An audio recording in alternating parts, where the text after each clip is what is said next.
আসসালামু আলাইকুম। নিহার সুলতানা কুকিং হোমে আপনাদেরকে স্বাগতম।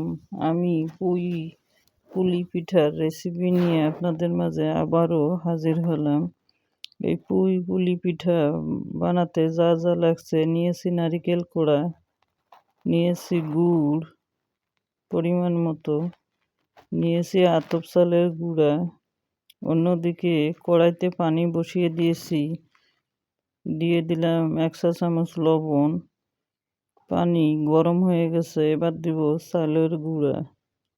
এটাকে নেড়ে চেড়ে রুটি আকারে একটা ডো তৈরি করে নেব।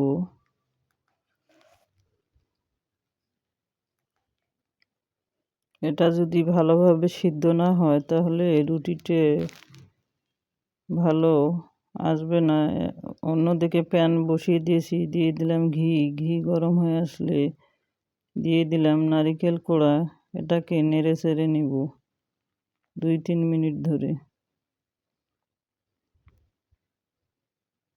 এবার দিয়ে দেব ছোট এলাচ, দারুচিনি। আবারও নেড়ে চেড়ে নিব। দিয়ে দেব গুড়টা আপনারা মিষ্টি যে যেরকম খাবেন সেইভাবে আপনারা গুড়টা তৈরি করে নেবেন। এই পুলি পিঠা খেতে অসাধারণ। এটা শীতকালে খেতে খুব ভালো লাগে।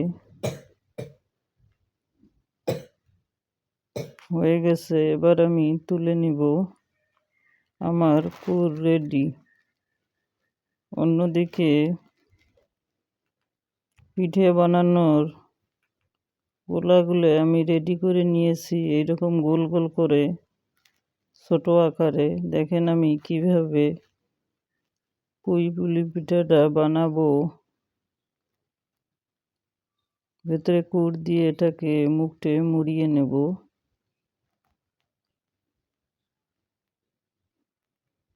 দেখেন কিভাবে বানাচ্ছিলাম। এইভাবে বাকিগুলো আপনারা বানিয়ে নেবেন।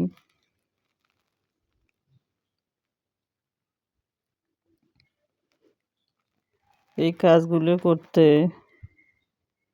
অনেক সময়ের দরকার হয়। অন্যদিকে কড়াইতে দুধ বসিয়ে দিয়েছি, দিয়ে দিলাম গুড়। এটাকে নেড়ে চেড়ে নিব। দুধ গাঢ় হয়ে গেছে অনেকটা। আমি 1.5 কেজির মতো দুধ নিয়েছি। আপনারা পিঠা কতটুকু বানাবেন তার উপর ডিপেন্ড করবে আপনার দুধ নেওয়া। দিয়ে দিলাম ছোট এলাচ, দিয়ে দিলাম 1 চিমটি লবণ স্বাদের জন্য। আমার পিঠা রেডি। এবার ওই দুধের মধ্যে পিঠাগুলো দিয়ে দেব। এটা 8-10 মিনিট এটাকে জাল করে নিব। জাল করে নিলে দুধটা আরও গাঢ় হয়ে আসবে। এটা ঠান্ডা হলে খেতে খুবই ভালো লাগে। আমার এই ভিডিও যদি আপনাদের ভালো লেগে থাকে তাহলে অন্যকেও শেয়ার করবেন। ধন্যবাদ সকলকে।